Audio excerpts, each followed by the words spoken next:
사주와 주역과 리더십을 공부하는 사주리 TV에 오신 것을 환영합니다. 예, 지금 자평진전의 원문을 공부하고 있는데요. 1권은 이미 공부를 마쳤고 지금 2권을 공부하고 있습니다. 2권의 1절에서는요. 우리가 이 사주가 이렇게 있으면은 이 사주를 지배하고 있는 또는 이 사주의 구조적 틀이 어떻게 형성되어 있느냐, 즉 이른바 그 격을 찾아내는 원리에 대해서 설명을 하고 있습니다. 왜 그러냐면요. 자평진전에서는 사주를 풀이할 때 이 격국의 고절을 가지고 이 격국이 크로스가 높은지 낮은지를 가지고 사주를 분석하고 있습니다. 따라서 이 격국의 고절을 알려면은 이 격국이 어떤 격으로 이루어져 있는지를 찾아내는 것이 선결 문제입니다. 그래서 1절에서는 이 사주가 이렇게 있으면은 격을 찾아내는 방법에 대해서 설명을 하고 있죠. 이렇게 사주가 있으면은 이런 사주를 사람들이 대부분 이걸 편관격 또는 칠살격으로 알고 있는 경우가 대부분입니다. 그러나요, 자평진전 원문을 읽어보면은 이런 경우는 편관격이 아니라 정관격인데 편관과 혼잡되어 있다. 그래서 관살 혼잡이라고 이야기를 하고 있는 것이죠. 예, 관살이 혼잡되면은 정관이 이 청하지가 못하다는 얘기죠. 그 얘기는 무슨 말씀이냐면 이 정관은 나의 목숨의 원천인 즉 양명지원이라고 그러죠. 양명지원인 재성을 겁재가 분탈해 가는 것을 정관이 극함으로써 겁재가 내 재성을 빼앗아가지 못하게 함으로써 나를 보호해주는 나의 목숨의 원천인 재성을 보호해주는 역할을 정관이 하는 것이죠. 근데요, 정관이 청어지를 못하다는 얘기는 자기 임무를 제대로 발휘할 수가 없다는 얘기죠. 그 얘기는 겁재를 극함으로써 나의 재물을 지켜주는 역할을 정관이 못한다는 얘기예요. 청어지가 못하다는 얘기. 그리고요, 정관이 청하지 못한다는 얘기는 또 이 평관과 아울러 정관이 이제 나를 공격할 가능성이 크다는 얘기죠, 이게. 원래 청해야 겁재를 극함으로써, 통제함으로써 나의 재물을 지켜주는 역할을 정관이 하는 게 주된 임무인데요. 정관이 나를 보호해주는 기능이 약화된다. 청하지 못하면요. 이 경우가 이제 관살이 혼잡돼서 그렇다는 것이죠. 예. 그래서 1절에서는 사주를 봤을 때 격을 어떻게 찾아내느냐 그 문제와 격이 찾아지면 그 격이라는 것은 즉 월령이라는 것은 이 사주 팔자 내에서 가장 파워풀한 글자입니다. 가장 능력이 좋은 힘이 강한 글자인데 일간이 이 월령을 활용했을 때 일간에게 유리하게끔 작동하는 경우를 성격된 경우거든요. 파격된 경우는 이 원령을 사용했을 때 일간에게 유리한 결과가 오지를 않아요. 거꾸로 불리한 결과가 오는 것이죠. 이렇게 유리한 결과가 오게끔 하는 것이 상신이에요. 그래서 소생이 그런 경우를 상신의 알고리즘이라고 그렇게 설명을 드렸죠. 그 상신을 찾아내는 그 원칙적인 가이드라인에 대해서 1절에서 설명하고 있습니다. 즉, 재관 인식은 순용하는 쪽에서 원칙적으로 상신을 찾아야 된다. 또 설상겁의는 역용하는 측면에서 상신을 찾아야 된다. 이렇게 원칙적으로 선언을 하고 있습니다. 그러나 원칙적이라는 얘기는 그 예외가 많이 있다는 거죠. 구체적으로 보면은요, 어, 이것만 알아서는 상신을 모두 다 찾을 수가 없죠. 이 원리에서 어긋나는 경우도 얼마든지 있습니다. 그것은요, 왜 그러냐면 상신은 이 격을 성격시키는 아주 결정적인 역할을 하는 그 글자이기 때문에 그렇죠. 이 상신은 사주 팔자 내에서 찾아야 됩니다. 대운에서 상신을 찾는다. 그거는 이 상신의 개념과 어긋나는 일이죠. 예, 그래서요, 아, 이런 순용과 역용은 원칙적인 거고, 사주를 분석하다 보면은 이 격을 완성시키는 결정적인 역할을 하는 글자가 아, 상신이에요. 그렇기 때문에 실살극인 평광격에서도 재성을 보면은 원칙적으로 합격인데요. 그러나 아, 이 재성도 상신이 될 수 있는 경우가 있어요. 그래서 평광격에서 재성을 봤다고 그래서 그 재성 글자가 모두 다 기신이 되는 게 아니라 상신이 되는 경우가 있어요. 그래서 이 순영과 여경은 원칙적인 선언이다. 그렇게 이해를 하셔야 된다고 이미 말씀을 드렸습니다. 예, 2절에서는요, 이렇게 1절에서 사주에서 격을 찾고 그 상신의 원리에 대해서 공부를 한 걸 가지고 2절에서는 이제 8가지 격이 있죠. 재관, 인식, 살상, 법인. 각각의 격에 대해서 어떤 경우에 격이 이루어지고 어떤 경우에 격이 파격이 되고 폐격이 되는지 또요. 어떤 경우에 격이 이루어졌다가 다시 격이 깨지는지 기신을 어, 가지고 있기 때문에 그렇죠. 기신이라는 거는요. 이렇게 사주가 있으면은 이 원령의 에, 나머지 일간 제외해놓고 6글자를 모두 원령에 그 대입을 시켜보면 짝지어서 생각하면은 격에 우호적으로 작용하는 글자는 희신이라고 그러고 격의 성격을 방해하는 글자가 기신입니다. 따라서 성격이 됐다고 해도 기신을 만났을 때는 다시 이 패격 또는 파격이 되는 것이죠. 또 패격이 됐다가 다시 성격이 되는 경우가 있어요. 그것은 그 다시 성격을 시키는 글자가 상신이에요. 그래서 이 상신이 깨졌다, 파괴졌다. 그러면 무조건 파격입니다. 무조건. 격의 클래스가 낮아지는 거죠. 그래서요, 이제 2절에서 재관 인식, 즉 재격, 관격, 인격, 식격, 살격까지, 평관격까지 봤죠. 오늘은 이제 상관격의 성격과 패격에 대해서 공부를 합니다. 이렇게 그 자평진전에서 용신 이렇게 있으면요. 이건 원칙적으로 격국과 동일한 의미죠. 그래서요. 용신 이렇게 있으면 격국은 전적으로 찾는다. 어디에서 원령에서 찾는다. 이렇게 돼 있죠. 그래서 격을 이런 경우 이제 상관격이죠. 격이 찾아졌으면 일간하고 원령의 관계에서 이제 격이 찾아지죠. 그럼 나머지 6글자를 모두 이 원령에 대입을 시켜요. 즉, 여기는 이제 상관격이니까 상관격에 성격시키는데 유력의 이 6가지 글자가 각각이 성격의 유력에 작용하면은 그것이 희신이고요. 불력에 작용하면은 그것이 기신이 되죠. 이렇게 원령에 대비시켜서 보면은 반드시 격이 이루어지는 경우와 격이 깨지는 경우, 실패하는 경우가 있다는 것이죠. 그래서요, 이 원곡 자체에서 부귀의 그 기틀, 부귀의 틀은 이미 정해집니다. 이 사주가 귀한 사주인지, 천한 사주인지, 부자 사주인지 대부분 원령에서 결정이 된다는 얘기죠. 아니, 원령이 아니라 이 사주에서 결정이 된다는 얘기죠. 대우는요, 이 원령의 그 부기의 틀이 작동하는 그 언제 어떤 일이 벌어지는 커다란 그 로드맵 타임테이블이라고 볼 수가 있어요. 대우는요.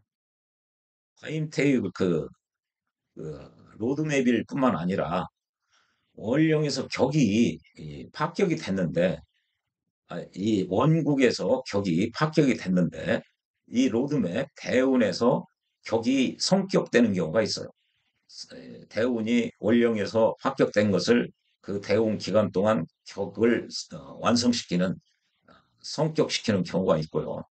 또한요, 이 대운 기간 동안에 원령의 격을 이 대운 기간 동안에 격이 변화되는 경우도 있어요.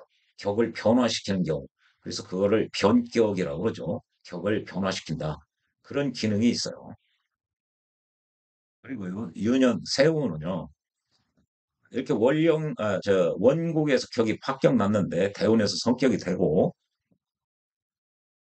대운에서 성격시킨 것을 세운에서 다시 합격시킨다. 그런 개념은 없습니다. 세운에 의해서, 즉 유년에 의해서 격이 유년을 가지고 격을 성패를 논하지를 않습니다. 그러면 유년은 뭐 어떤 작용을 하느냐? 구체적인 사건 사고가 응하는, 즉 구체적으로 사건 사고가 발생하는 시기, 응하는 기간을 얘기하는 것뿐이죠. 그래서 응기라고 그러죠. 응기의 문제에서 이 세운 유년을 바라봐야 됩니다.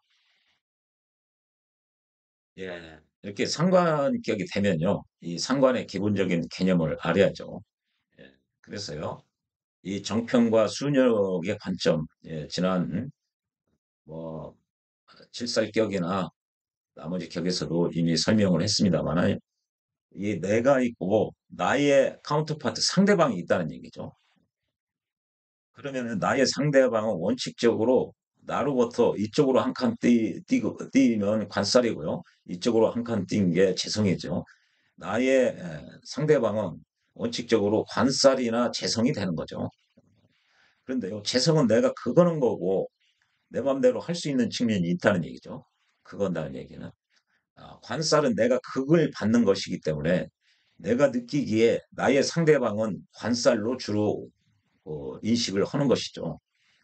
그리고 관살이 나의 상대방이면 이 재성은 관살을 도와주는 애예요. 생하는 애죠. 이게 내가 인식하기에 내 편과 그 진영 논리로 따지면요. 재성도 상대방 편을 들은 경우로 보이는 거죠. 그리고요. 이 관살이 생겨는 인성도 상대방 편이라고 봐야 되는 거죠. 그래서 이 상대방 진영과는 나와 음양이 달라야 나한테 유순하게 좋게 작용을 합니다. 그래서요. 편과는 나와 음양이 같아서 나한테 사납게 작용하는 측면이 강하고, 정과는 나와 음양이 다르기 때문에 나에게 유리하게 작용하는 측면이 강한 거죠. 그 이야기를 하고 있어요. 그래서 재관이는 음양이 나와 달라야 좋다는 얘기죠. 일반인 나에게요.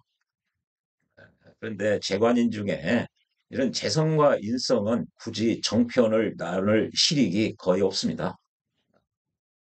그러나요, 이 관과 살은 이 정편을, 즉 음양이 같으면 정관, 같으면 편관, 다르면 정관, 이걸 분명히 나누어야 되죠. 정편을 구분할 실익이 아주 아주 크다는 얘기죠. 이렇게 상대 진영은 나와 음양이 같아야 나에게 유리하고요. 나의 진영은 이제 상대방 진영이 음양이 다르야 되니까 나의 진영에서는 나와 음양이 같아야 나한테 좋은 겁니다. 그래서요, 이 겁재보다는 비견이, 상관보다는 식신이 나에게 상대적으로 우호한 거예요. 이건 어디까지나 상대적인 개념이에요. 이거를 인식해야죠.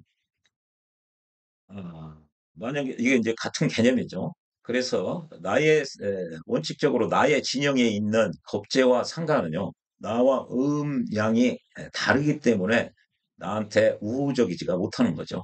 이 진영 논리 때문에 그렇습니다. 이게 크게 보면 음양의 관점에서 이런 얘기를 할 수가 있는 것이죠.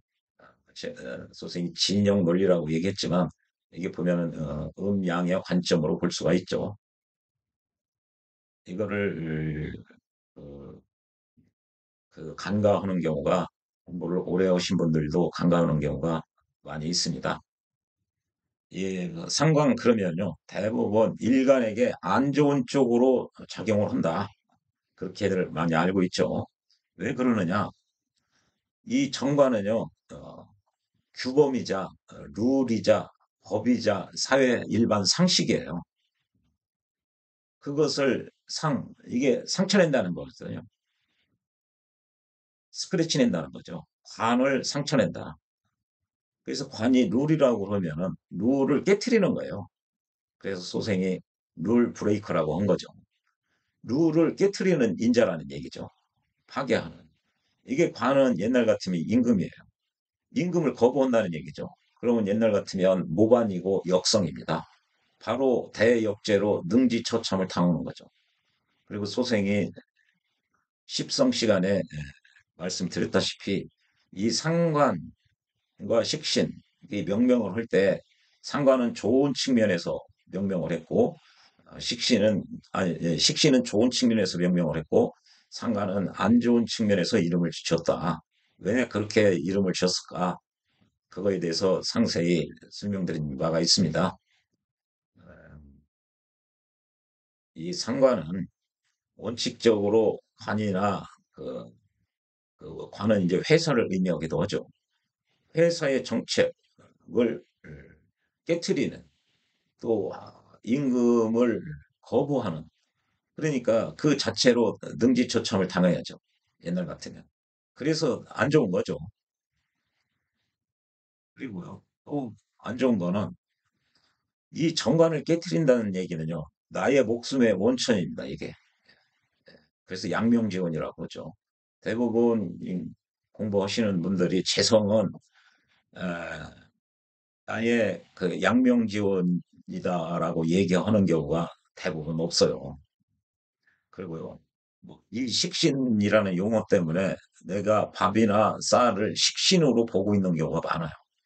그런데요, 소생의 지난 그 십성 시간에 말씀드렸다시피 편인 도식한다는 얘기는 내 밥그릇을 엎는다. 흔히 그렇게 표현하기 때문에 이 식신을 내 밥으로 알고 있는데요. 식신은 나의 일상적인 활동이고요. 활동적인 결과, 내가 일상적으로 농사를 짓는 행동입니다, 이게. 그 행동의 결과 쌀이 나오는 거죠. 여기가 쌀이에요. 물건이고요. 그래서 이것 때문에 내가 쌀을 먹고 살기 때문에 양명지원이 되는 것이죠.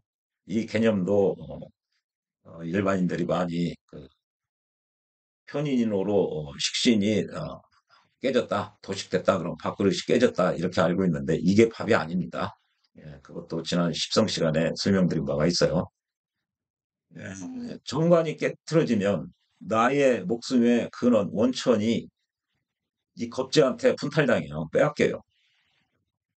정관이 재기능하면 이 겁재를 극함으로써 통제함으로써 겁재가 내 재물을 뺏어가는 것을 이 정관이 막아주는데 이제 상관이 오면 이 정관을 극해서 정관의 기능을 하지 못하게 하니까 이 겁재가 활기차게 움직여서 나의 재물을 뺏어간다는 얘기죠.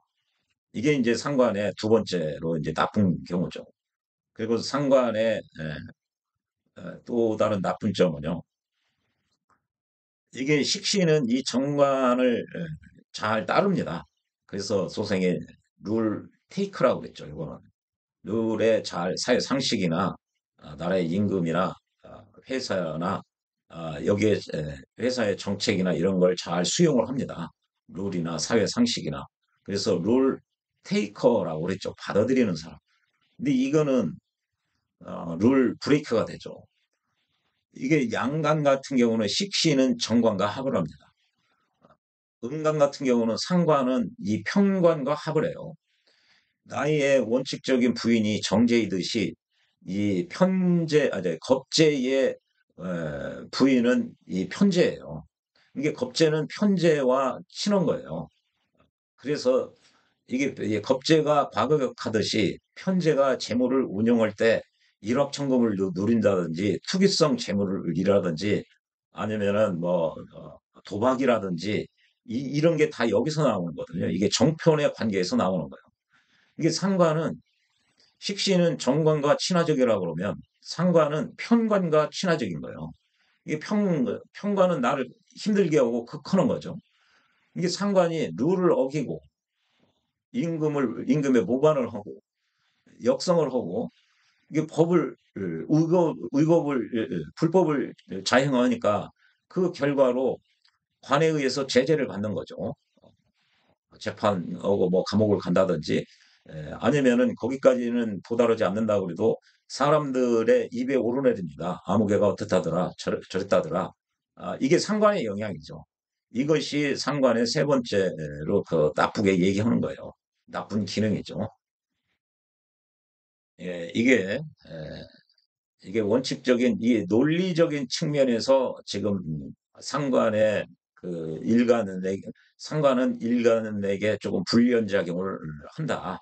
그것은 정편 또는 음양이 다르기 때문에 그런 그 논리적 사고에 논리적으로 생각했을 때 필연적으로 나오는 개념을 소생이 지금 얘기를 한 거예요.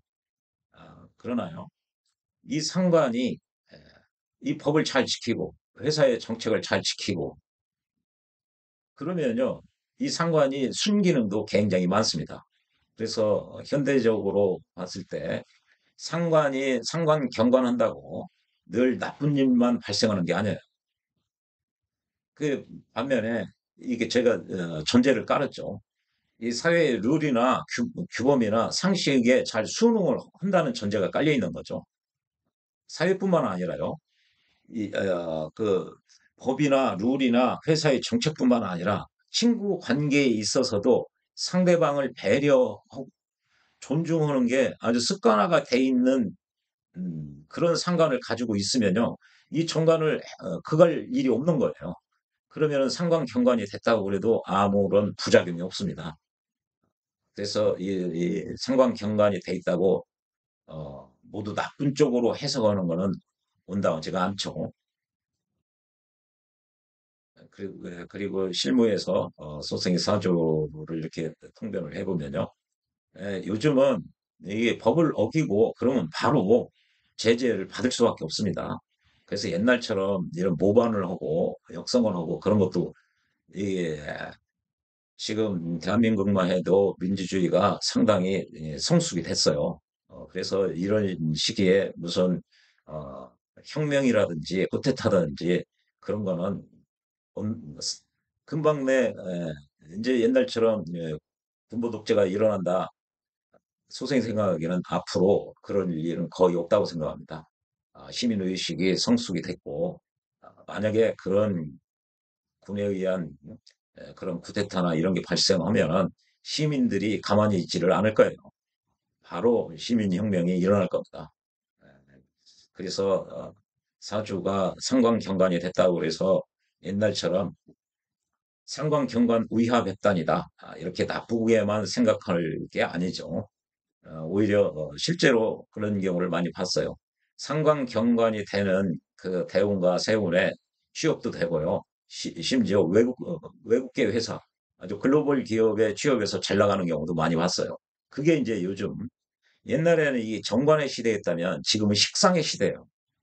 그래서요, 이 상관이 있어서 이게 사회의 규범이나 룰이나 상식이나 이런 걸 존중을 하고 또 친구 관계나 대인 관계에서도 상대방을 배려하고 존중하는 이게 배려, 존중 또 사회 규범, 룰을 지키는 건 민주 시민의 기본적인 소양입니다. 그건 갖춰져야 되죠.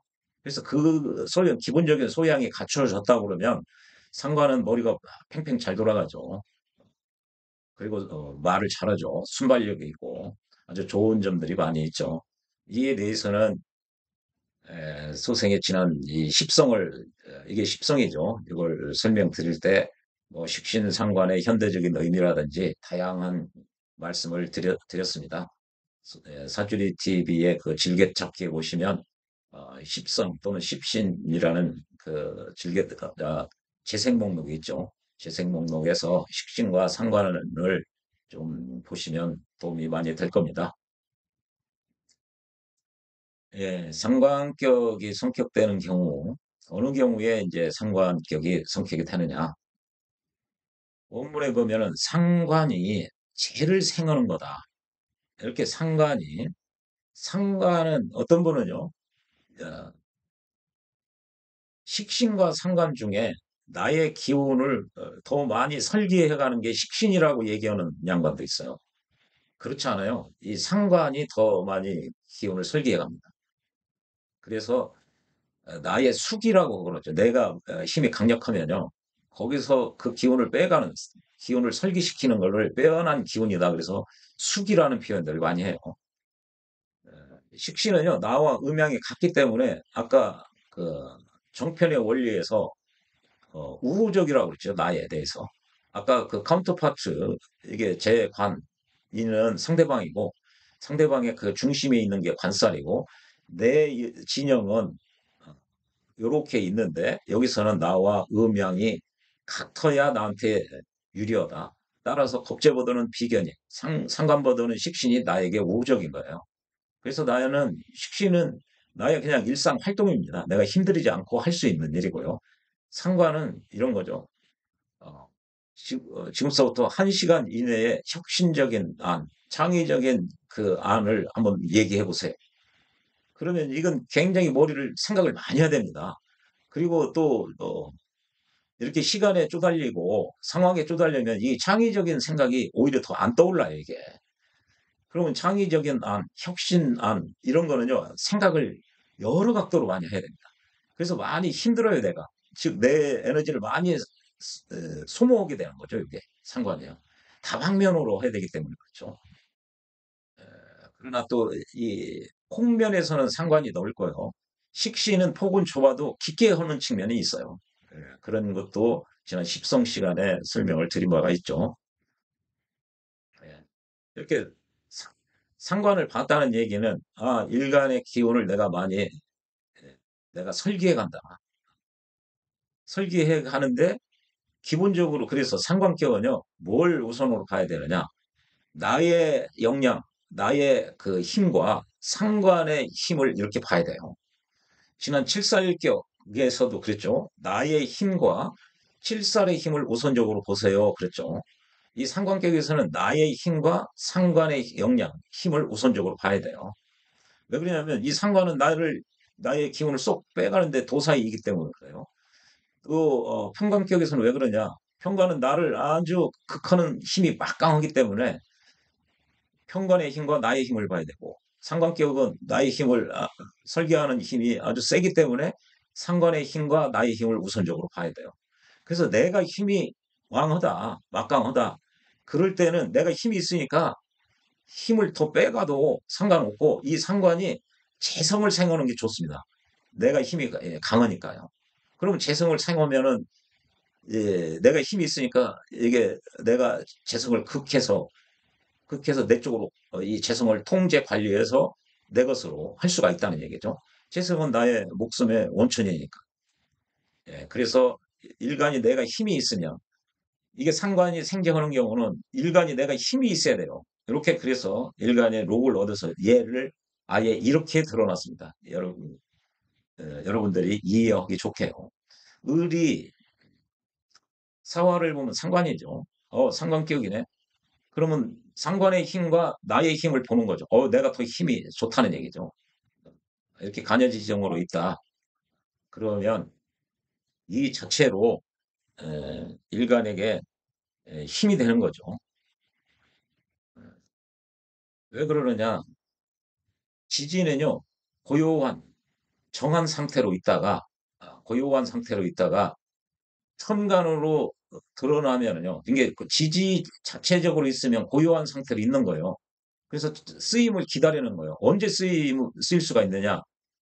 장관이 천간으로 투관될 때, 그때 쓰임을 현용한다고 해요. 쓰임을 드러낸다는 거죠.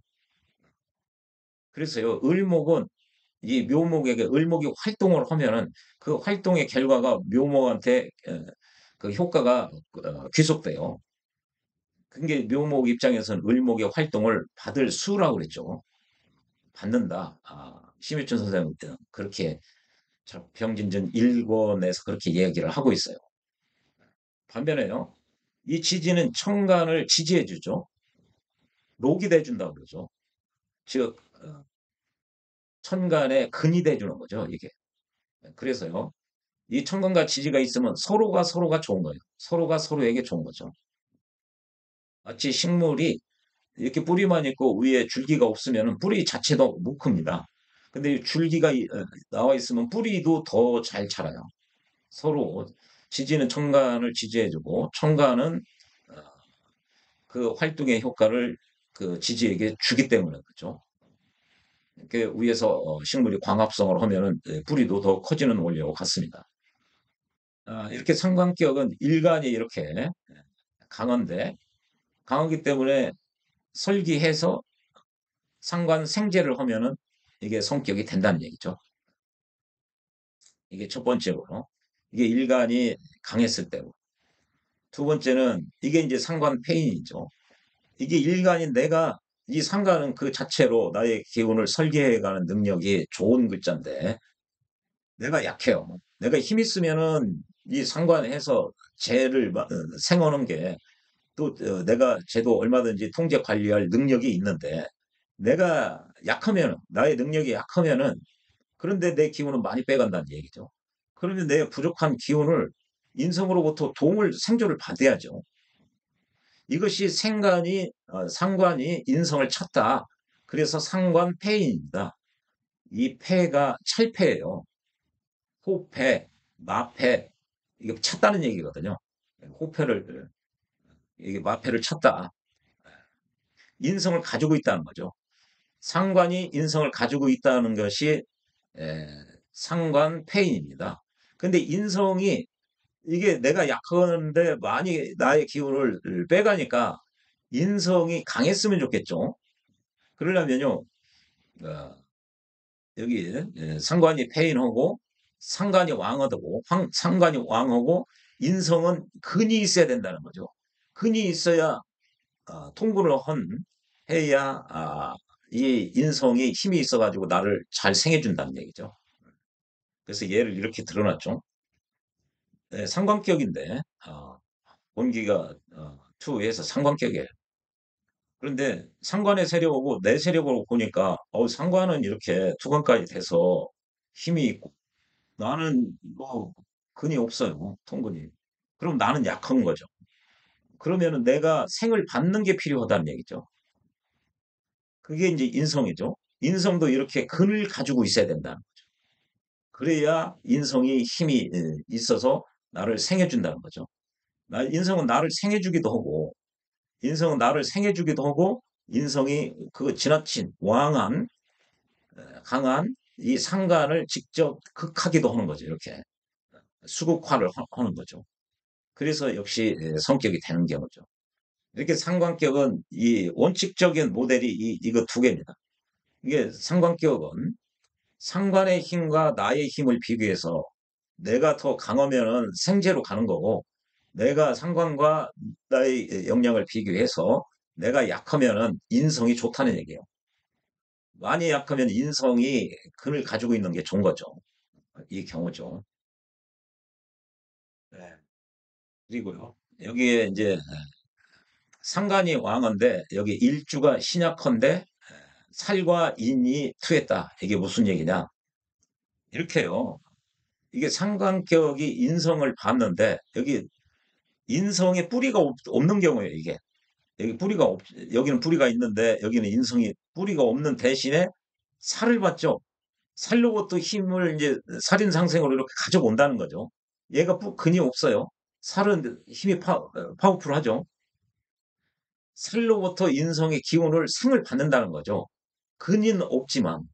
그러면 더 이게 강력해진 힘으로 일부는 나를 도와주고 그 미쳐 날뛰는 상관을 바로 극해가지고 통제한다는 얘기죠. 이 세 번째는요. 이게 상관패인의 원칙적인 모델 케이스에서 이게 인성의 근이 없고 그러니까 이게 인성이 약하다는 거예요. 인성이 이게 여기서는 약해요. 그때 힘을 이 살로부터 살인 상생으로 힘을 받아가지고 조금 더 강해진 힘으로 일간도 생해주고 상관도 통제해준다는 의미죠, 이게. 그래서 이 세 번째는 두 번째 거에 약간 변형이 된 거죠. 인성이 근이 없는 대신에 근이 없으니까 이렇게 인성이 조금 약화됐죠. 그거를 살로부터 보충을 받았다. 살인 상생으로. 예, 논리는 두 번째 논리하고 같은 겁니다. 그리고요, 상관격이, 예, 칠사를 휴대했다. 이것도 띠 되거든요. 이것도 가지고 있다는 거죠. 허리띠에 쳤다. 살을 가지고 있다는 거죠. 상관이 칠사를 가지고 있다는 거죠. 요 경우는 지난 영상에서 칠살격, 평관격 얘기할 때 말씀드렸거든요. 이 평관을 식신으로 통제하나. 이 평관 입장에서 보면은 식신이 에, 평관 입장에서 보면 식신이 살이에요. 칠살이에요. 이쪽으로 한 칸 뛰면은 칠살이라고 그랬죠. 그러니까 평관 입장에서 보면은 상관과 식신 중에 뭐가 더 무섭느냐? 식신이 훨씬 무섭죠. 이것도 지난 평관격 할 때 칠살의 원리에서 자세히 설명을 드렸어요. 이것도 음양 정편의 원리라고 그랬죠. 평관의 입장에서는요. 상관은 언제 나한테 공격해 올지를 어느 정도는 예측할 수 있는 그 가능성이 조금이라도 있어요. 그런데 이 식신은 나를 때리고 공격하는데 언제 공격해 올지, 어떤 방법으로 공격해 올지 예측할 수가 없다고 그랬죠. 그 원리는 지난 평관격의 성패에서 상세히 말씀을 드렸습니다. 참조하시고요. 그러니까 원칙적으로 평관은 식신으로 제사를 하는 게 맞는데 상관으로도 얼마든지 평관을 통제할 수 있다고 그랬죠. 내가 음간이다 그러면 상관이 평관과 합을 해요. 이걸 상관 합살이라고 그랬죠. 내가 양간이다 그러면은 그때는 상관의 평관을 가지고 있다, 휴대하고 있다. 그래서 상관 대살이에요. 용어가 어떻든 용어가 식신 제살이든 뭐 상관 대살이든 간에 이 나의 활동으로 활동으로서 나의 역량으로서 역량 발휘를 해서 이 칠사를 관리 통제하겠다는 거죠. 상관 대살이든 식신 제살이든 간에. 그러니까 이 경우도 성격이 되는 거죠. 그런데 상관 대살이나 식신 제살이나 할 때 재성이 떠버렸다. 재와 관살이 이렇게 이제 재와 이 칠살이 함께 있으면 거의 다 합격입니다. 거의 다. 거의 다. 왜 그러느냐?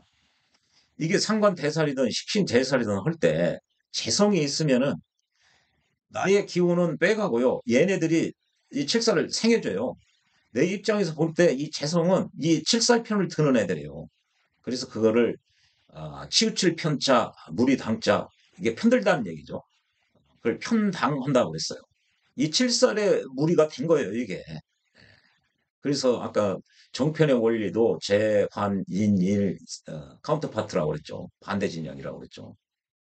그게 다 이런 식신 제살이니 상관 대살이니 합살이니 거기서 나오는 거죠. 그래서 천간은 생극 재화를 보는데요. 재가 통제한다 소리거든요. 재는 이렇게 식신으로 극제하는 것도 있지만요.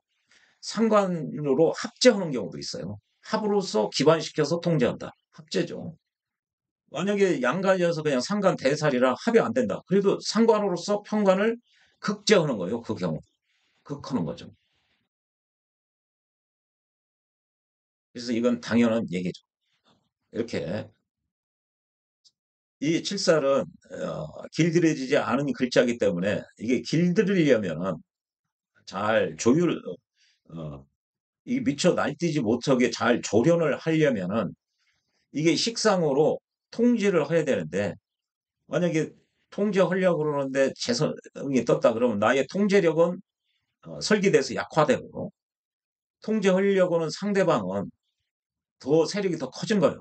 그럼 나의 통제 역량은 감소됐는데 통제해야 될 상대방은 더 막강해진 거죠. 그러면 일간에게 좋을 일이 없는 거죠.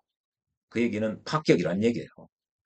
성격이 되면은 이렇게 원령은 이 사주 글자 내에서 가장 성능 좋은 글자, 가장 힘이 강성한 글자인데 그걸 활용했을 때 그걸 활용한다고 해서 용신이라고 그랬죠. 활용했을 때 일간에게 좋은 효과가 오게끔 하는 것이 상신이에요. 상신이 제 역할을 못한다. 그럼 파격이죠.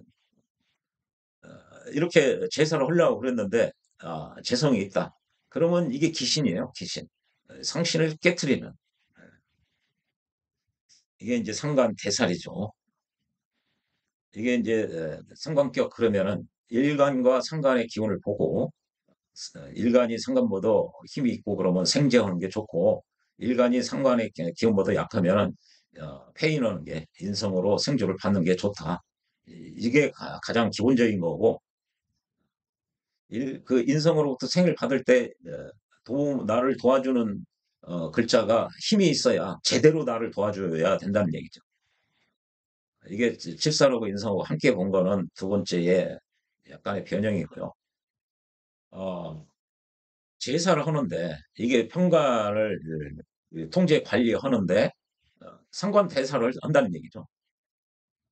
대사를 하는데 재성을 끼면 안 된다. 재성 없이 통제 관리하면 역시 성격이다.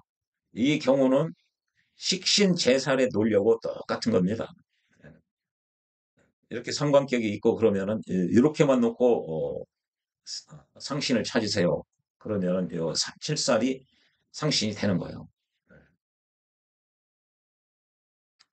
이 박격을 보면요. 상관격이 금수상관을 제외하고 관을 보면은 합격이라는 얘기죠. 이렇게 상관격이에요. 그런데 정관을 봤어요. 정관. 그러면 아까 상관은 정관 보면은 이 정관을 파괴한다고 그랬죠. 룰 브레이커라고 그랬죠. 회사나 임금에 그 모반을 한다고 그랬죠. 임금을 싫어하고 저 임금 어, 자격 없다 이렇게 얘기하는 거란 얘기죠. 그리고 회사 정책에 반대하는 거죠. 그러니까 무조건 옛날에는 나쁘게 봤다. 옛날에. 그래서 이 부분을 아까 식신 그 상관의 현대적인 의미 그 십성 시간에 그런 말씀을 드린 적이 있습니다.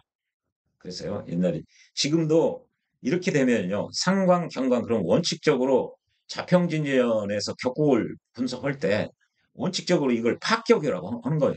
격이 깨졌다. 이 상관을 하면은 상관이 가장 힘이 마땅한 글자인데 일간에게 안 좋은 일이 발생한다는 거예요. 그래서 상관이 관을 보면 그래서 상관 경관이라고 그래요. 관을 봤다는 거죠. 만났다. 그러면은 우이화백단이라고. 안 좋은 화가 100가지 안 좋은 화를 불러일으킬 100가지 단초가 된다는 거예요, 이게. 이게 안 좋은 일이 발생할 가능성이 크다는 거죠, 일간에게. 그런데 여기 금수상관을 제외하게 금일간이 겨울에 태어난 거 이걸 금수상관이라고 하거든요. 요거는 이제 조우편이나 이런 데서 설명하는 건데 이게 금 자체가 차가워요. 수렴 응축하기 때문에. 근데 겨울에 태어나면은 더 차갑죠. 그래서 이런 경우는 조우가 시급하다 이렇게 얘기하는데요. 이게 금은 화를 만나야 재련이 되죠. 그래서 금수상관은 희경관이라 그랬었어요. 관을 보면 좋다는 거죠. 관을.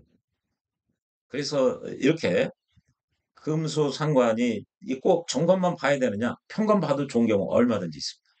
아, 겨울에 너무 차가우니까. 그래서요, 이런 경우는 금수상관은 오히려 희경관이니까요. 희관이니까 관을 봐야 더 좋은 일이 벌어져요. 금수상관은 관을 안 보면은 오히려 합격이 되는 경우가 많아요. 이걸 이제 나중에 금수상관이니 이런 것도 상세히 말씀을 드릴 겁니다. 여기서는 금수상관이 아니죠. 목화상관이죠. 어, 여기서는 이제 그 상관격의 원리를 설명을 하는 거예요. 그리고 이런 거는 금수상관은 화를 보는 게 좋다. 이런 거죠. 수목상관이 재를 보면은 사업하는 명조고 관을 보면은 관하는 명조고 또 목화상관이 이런 경우죠. 목화상관은 수를 보는 게 좋고 화토상관은 살을 보는 게 주로 좋고 토금상관은 인성을 보는 게 좋고 금수상관은 관을 보는 게 좋다 이렇게 얘기를 하죠. 그때 이 상관격에 이거는 일반론적으로 성격을 시키는 거고요. 지금 소생이 얘기한 수목상관, 목화상관, 화토상관, 토금상관, 금수상관 이런 거는 이제 상관격의 특수한 케이스에서 그걸 다룹니다. 주로 이제 5권에서 주로 그런 얘기를 많이 하죠. 그래서 상관이 이렇게 정관을 보면은 원칙적으로 이건 합격이다. 안 좋은 일이 발생한다. 그리고요, 이렇게 생제를 하는데 또 살을 만났다. 이게 상관격이 생제를 하는데, 재성을 생하는데 또 살을 만났다. 이게 식신으로 생제하는데 살을 만난 거나, 상관으로 생제하는데 살을 만난 거나 원리가 똑같은 거예요. 원칙적으로요, 이 살은 재와 살이 같이 있으면은 거의 다 합격입니다. 무슨 격이든 간에. 대부분 그래요. 이것도 원칙적인 거죠, 원칙적으로. 이게, 여기 상관격이든 칠살격이든 간에 재와 또 제격이라기도 역시 마찬가지예요. 제격이라기도 재와 살이 같이 있으면 합격이 되는 경우가 대부분입니다. 그래서 이런 걸 재생살이라고 그러죠. 재생살하면 안 좋은 거예요. 원칙적으로 재와 살이 이렇게 재와 살이 함께 있다. 그러면 합격이에요. 왜 안 좋을까요? 재와 살이 같게 있으면은 재가 살편을 든다고 그랬죠. 편당한다고 그랬죠. 여기 식신이나 상관편이 아니에요. 이게 재생살 해갖고 또 상관격이 돼봐요. 그러면은 재생살에서 편관이 키우면 더 막강해지고 내 입장에서 이게 막강해지면은 나를 극하는 힘도 막강하다는 얘기예요. 내가 더 위험을 더 느껴야 되고 느낄 수밖에 없는 상황에서 상관의 설기력은 또 세지는 거예요. 나는 극도 엄청 세게 얻어맞아야 되고 또 내 기운은 또 엄청 그 이게 번아웃 상태가 된다는 거죠. 이른바 극설교가라는 게 이런 경우죠. 내가 극도 세게 얻어맞는 데 되고 내 설기도 와장창 당해서 이게 그거 하는 것과 날 선호하는 것이 다 합쳐졌다. 그, 어, 이 극설교가 극과 설이 서로 시너지를 일으켜가지고 나를 힘들게 한다는 얘기죠. 그 얘기고요. 폐인이 됐는데 아까 폐인은 뭐라고 그랬죠? 나의 세력과 폐인은 이제 보통 성격이죠. 나의 세력과 상관 세력을 보니까 아유 상관 세력이 엄청 많아. 나는 약해. 그러니까 내가 인성으로 생을 받아야 돼. 생을 받고 인성도 좀 똑똑해야 생을 제대로 해주지. 역량이 있어야 생을 제대로 해주고 인성이 상관도 통제해주고 인성이 나를 생을 해주고 상관도 통제해주고 이것이 상관폐인격입니다. 그래서 상관폐인격이 이게 좋은 사주예요. 이 상관폐인격 사주로 정치인들도 많고요. 이게 아주 굉장히 귀격인 경우가 많이 있습니다. 그런데 상관폐인격이 성격되려면 이렇게 상관의 세력이 세고 일간의 기운이 약한 것을 전제로 하고 있는 거예요. 그럴 때 상관의 세력이 세고 일간의 힘이 약한 것을 전제로 하고 있는 거예요. 그럴 때 도와주는 역량 있는 능력 있는 인성을 만나니까 얼마나 기쁘겠어요. 그런데요, 요 경우는 거꾸로요. 이 경우에 거꾸로 상관은 약하고 상관은 총관으로 투관되지도 않고 약해요. 반면에 일간은 왕창 센 거예요. 그런데 또 내가 이렇게 세면은 생을 받을 일도 없는 거예요, 이게. 여기 괜히 이렇게 일간의 기운이 세면요. 이거는 일간 도와주는 힘도, 일간은 오히려 더 거추장스러워 하는 경우도 있어요. 나 배불러 죽겠는데 또 먹어라? 나 안 먹을래. 같은 거거든요. 그리고 이때 인성은 일간의 생존력도 없을 뿐더러 얘는 이 상관을 더 죽이는 역할도 하는 거죠. 아무런 힘알이 없는. 그러니까 일간한테 별로 도움도 안 되면서 상관한테 더 나쁜 영향을 미치는 거죠. 그래서 상관은 경하고 신이 왕한 경우. 이게 상관폐인의 상황과는 정반대 상황에서 인성을 본 경우. 이 폐인을 하려면은 이렇게 돼야죠. 이렇게 상관이 일간보다 훨씬 파워풀하는 상황에서 일간이 약해야 되는데 그때 인성으로 도움을 받아야 즐거운 건데 거꾸로 돼 있다는 거죠. 일간은 왕하고 상관은 약한 데다 그런 상황이에요. 즉 상관폐인으로 성격이 되는 상황이 인성을 만나서 성격이 되는 상황은 상관이 왕하고 일간이 약해야 되는데 그 전제가 거꾸로 돼 있다. 일간이 강하고 상관이 약하는 이런 그 전제가 거꾸로 돼 있는 상황에서 인성을 만났다. 그러니 합격이죠. 인성이 귀신이에요. 이거 귀신. 이런 경우는 이제 재성을 만나야 좋죠. 재성을. 재성을 만나서 이거를 합의라든지 그걸 이게 토국수로 없애주고 재성을 만나면 이렇게 일간이 세니까 상관생재를 하는 거죠. 이때 재성이 오면은 이런 사주에서는 제가 이제 키신이 되는 거죠. 좋은 거죠.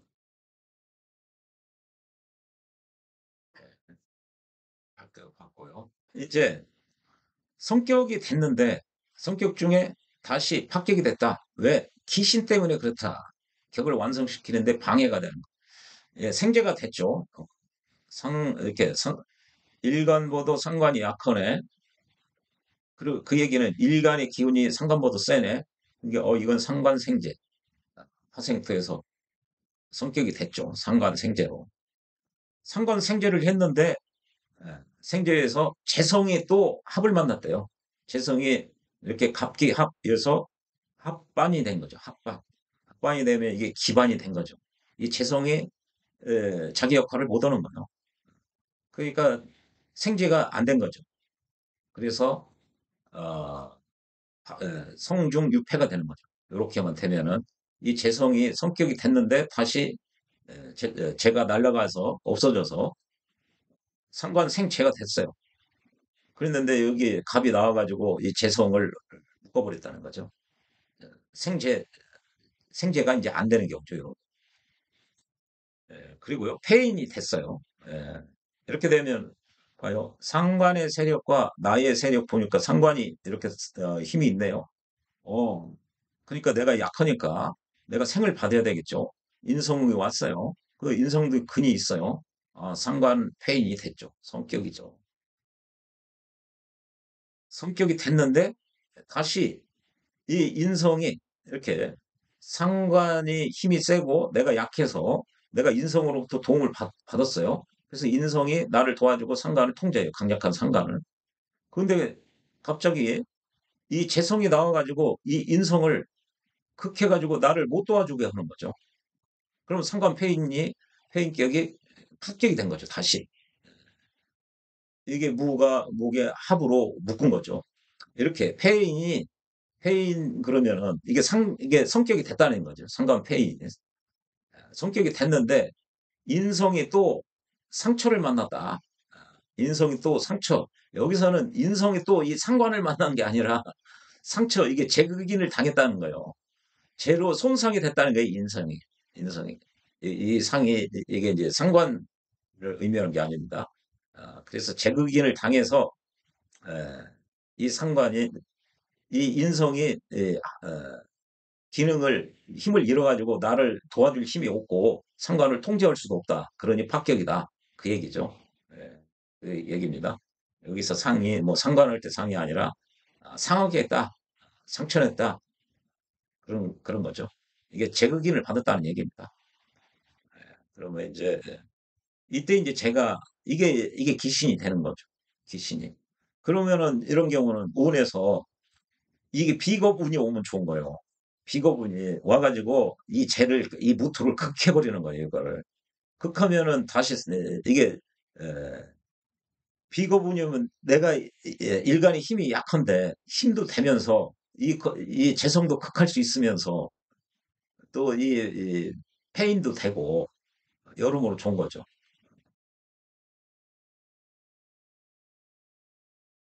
이제 폐중 유성을 보면요. 이게 파격 그러면 상관격이죠. 이게 상관격이 을을 만났다 그러면 생재하는 거죠.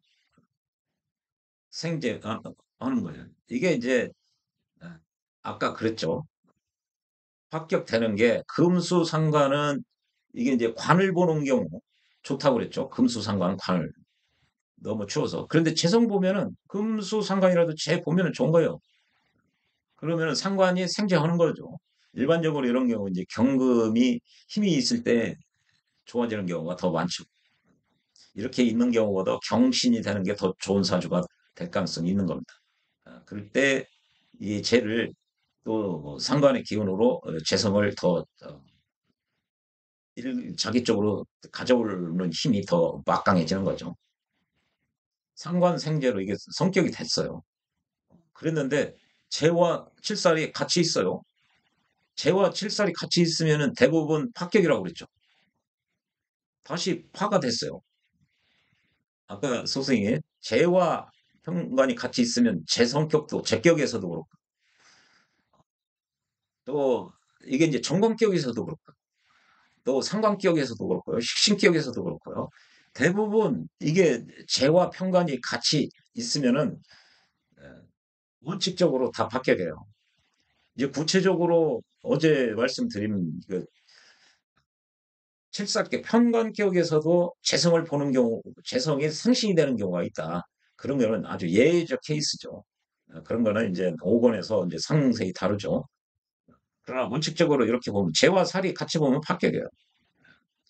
합격이 됐는데 이 합격을 만드는 그 원인이 이 칠살에 있어요. 이 칠살. 칠살을 이렇게 양인으로다가 합살을 시켜버린 거죠. 이게 칠살을 꼭꼭 묶었어요. 합으로써 통제 제어한 거죠. 합제한 거죠. 이렇게 투살 생제했어요. 상관 생제했다가 다시 생제하면 성격이죠. 여기 성격 했다가 다시 칠사를 보면은 합격이 되는 거죠. 합격이 됐다가 다시 이게 이제 이게 병이란 이게 병이 된 거죠. 그런데 이 병을 치료하는 약이 여기서 온 거죠. 병신 합해가지고 병을 제거하는 거죠. 그러면 다시 폐중유성이 되는 거죠. 성이요. 이런 경우도 보면요. 상관격의 재성을 봐서 상관생제했네요. 여기만 보면 그런데 아 좌우충을 만났어요. 그럼 합격이에요. 합격. 상관격이. 그런데 나중에 오미 합을 했어요. 그러면 이런 경우도 이 미가 오화를 묶었기 때문에 이게 폐중유성이 되는 거죠. 이것도. 이게 지난 정관격의 성패 시간에 얘기했죠. 월령이 형충을 맞으면은 격 자체가 무너진다. 그것은 정관격뿐만 아니라 나머지 8격 모두에 다 재관인식 살상법인 모두에 해당하는 말이다. 그래서 월령이 형충을 맞으면 연지나 일지, 시지의 형충을 맞으면 육친관계 또는 궁성의 변화에 그 주된 그 효과가 있다면 원령은 궁성 플러스 그거보다 더 심각한 것은 격 자체가 파괴된다는 얘기죠. 그래서 그거를 해구한다고 그러죠. 그 원령 형충의 문제를 풀어내는 것은 삼합이나 육합 또 형은 충으로 충은 형으로 그걸 그 정관격의 성패에서도 말씀드렸고 일권의 원령 형충의 문제점 거기서도 말씀을 드렸고요.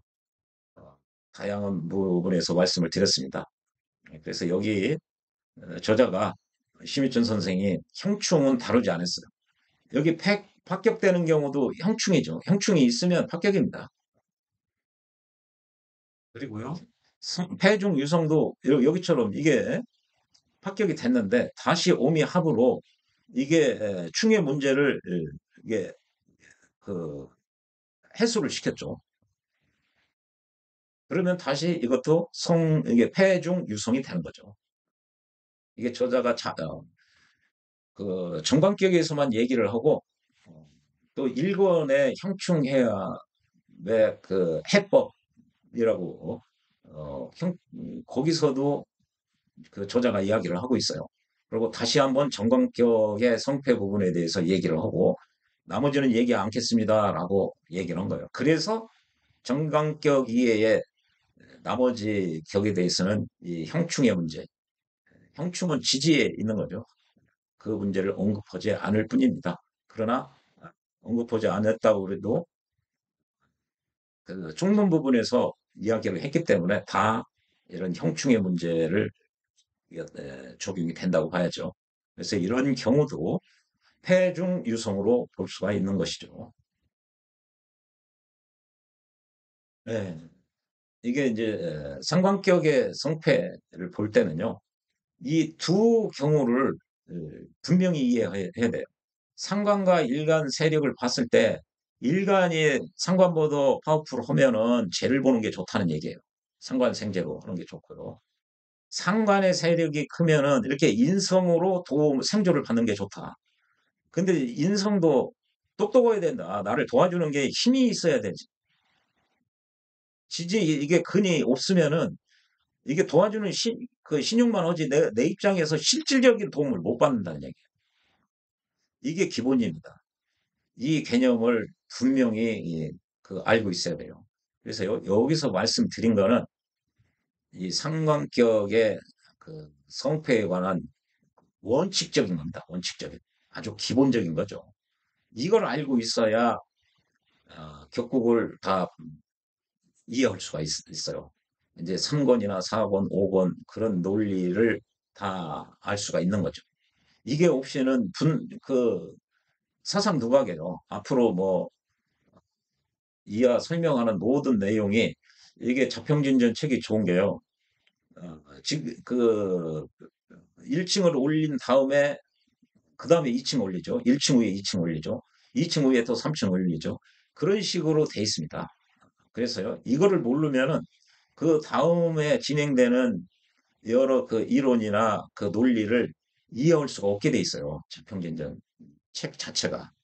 그래서 상당히 제대로 공부하시는 분에게는 상당히 유익한 책입니다. 좋은 책입니다.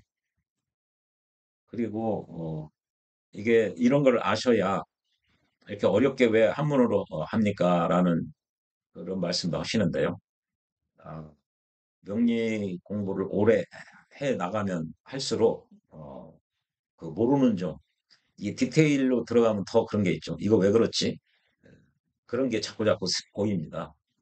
이게 공부를 안 할 때는 그런 의문점, 궁금증이 거의 안 생겨요. 근데 공부를 해 나가면 어, 내가 아는 것은 당연히 알아야 되는 거고 내가 모르는 부분만이 부각돼요. 그런데 그 모르는 부분을 누구한테 물어볼까? 소생 그랬어요. 물어볼 사람이 없는 거예요. 물어볼. 이게 결국에는 이 고서로 회귀하게 되더라고. 가장 정평이 있는 책이 자평진전 척천수인데 우선 여기서 뭐라고 했는지 그 논리를 알아야 되거든요. 그러면 이 처음에는 이 번역해 놓은 책을 읽다가 그것으로 해도 어, 의문점이 해소되지 않는 경우가 대부분이었습니다. 저 같은 경우는. 그런데 원서를 읽어보니까 그게 상당 부분 거의 다 해소가 됐어요. 그 얘기는 뭐냐? 이 원서를 번역한 사람들이 잘못이에요. 대부분 선하고 선생이 평주를 다룬 그것을 한국말로 한학자들이 옮겨놓은 것을 가지고 어, 명리 공부를 했기 때문에 그래요. 이게 한학자들은 명리에 대한 기본적인 지식이 없는 상태에서 번역을 했거든요. 그래서 설화고 선생은 또 자평진전보다 적천수를 믿는 사람이에요. 그래서 굉장히 어렵습니다. 그래서 여러분들도 원문을 가지고 공부를 하셔야 내 것이 된다. 본인 것이 된다. 이거는 소승의 경험입니다. 뭐 이 책 저 책, 뭐 자평진전 책, 그 번역서 이 책 저 책 많이 읽어봤는데 도움이 안 됐어요. 이 원서를 읽어보니까 알기 시작된 거죠. 아마 여러분들도 공부 오래 하시다 보면 포기하지 않는 한 이거를 공부할 수밖에 없다고 저는 100% 확신합니다. 이게 포기하는 사람은 이것도 모르고 저것도 모르고 복잡하고 안 하려다 그런 거죠. 그러니까 평생 실력이 안 늘는 거죠. 바둑 두어도 평생 두어도 7급이라고 하듯이 안 늘어요. 이거를 봐야 아, 소, 이게 늘 수밖에 없습니다. 소승의 경험담이고요. 이거는 정말 100% 진실성이 담보된 소승의 양심을 걸고 말씀드리는 거예요. 예, 이것뿐만 아니라요. 그러면 상관격이 성격이 됐을 때는 어떤 효과가 있다는 얘기냐? 또 이렇게 파격이 되면 어떤 효과가 있다는 얘기냐? 구체적으로 그것은 소승이 정관격이 성격이 됐을 때의 효과 또는 파격이 됐을 때의 효과 5가지 효과가 있다고 그랬죠. 그거를 유추해서 생각하시면 됩니다. 여기서는 이제 5가지 중에 세 번째 효과는 이제 정관을 넣는 게 아니라 이 상관을 대입시켜서 생각하면 되는 거죠. 이 상관의 특성을 알려면은 그 지난 십성 시간에 말씀드린 그 영상을 그 재생공백에 보면 있거든요. 어, 십성 또는 십신이라고 있어요. 거기서 이 상관이 대체 뭐냐? 어떻다는 거냐? 상관의 속성, 특성, 그것을 공부하셔서 그 상관의 개념을 그렇게 잡으신 다음에 정관격의 성격의 효과, 파격의 효과에 보면 세 번째에 해당하는 게 있거든요. 이때는 이제 상관의 속성을 거기다가 대입해서 생각하시면 됩니다. 예, 이게 상당히 중요한 얘기고요. 예, 다음 영상에서는 양인격의 성패에 대해서 공부하는 영상을 올리도록 하겠습니다. 예, 시청해 주셔서 고맙습니다.